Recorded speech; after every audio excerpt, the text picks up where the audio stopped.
हा खरा संवाद आहे. लक्षात घ्या, पहाटे 4 वाजता एक अस्वस्थ आत्मा, राजकारणात एक अस्वस्थ आत्मा पहाटे 4 वाजता त्याच्या पक्षाच्या प्रमुखांना भेटतात, म्हणजे अमित शहाना भेटतात. अस्वस्थ आत्मा पहाटे 4 वाजता भेटतो, तेव्हा तो काय सांगेल? तो पहिली तक्रार देवेंद्र फडणवीस यांची करेल. ते तुम्ही मान्य केला पाहिजे की मला कसा त्रास होतोय, माझी कशी कोंडी केली जाते, माझे कसे अधिकार काढून घेतले जात आहेत, माझ्या बरोबरच्या मंत्र्यांच्या कशा चौकशा लावलेल्या आहेत, माझ्या बरोबरच्या आमदारांचा कसा निधी रोखलाय, याच्यावर चर्चा झाली.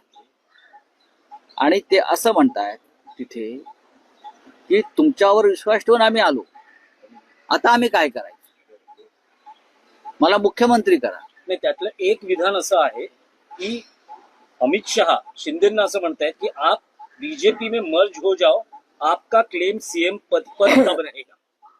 असं झालं नाही याचा इन्कार करावा वीर सावरकरांची शपथ घेऊन. मी दुसरं कोणाची सांगणार नाही, बरं का. ही चर्चा झाली नाही अशा प्रकारे, हे त्यांनी सांगावं ना. पण राऊत साहेब, अमित शहा आणि शिंदे यांच्यातला हा संवाद आहे तो उघड कसा होतो? बघा, बऱ्याच गोष्टी उघड होत असतात. जसं झेलेन्स्की आणि ट्रम्प मधला संवाद उघड झाला, तो प्रसार माध्यमांसमोर तसा येतो ना.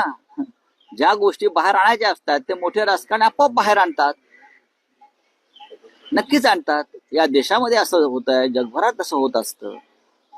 याच्यापेक्षा वेगळा संवाद दोघात होऊ शकतो का? होऊ शकत नाही. आणि तो संवाद झाला, राऊत आणि साहेब, हा संवाद झालाय देवेंद्र साहेबांनाही माहिती आहे. त्यांनीच सांगितलं का? नाही, मी असं म्हणतोय का? सोर्स होता का? हे त्यांनाही माहित आहे की नक्की दोघांमधला संवाद काय आहे. पहाटे 4 वाजता एक अस्वस्थ आत्मा, अतृप्त आत्मा जेव्हा भेटतो तेव्हा काय संवाद होऊ शकतो?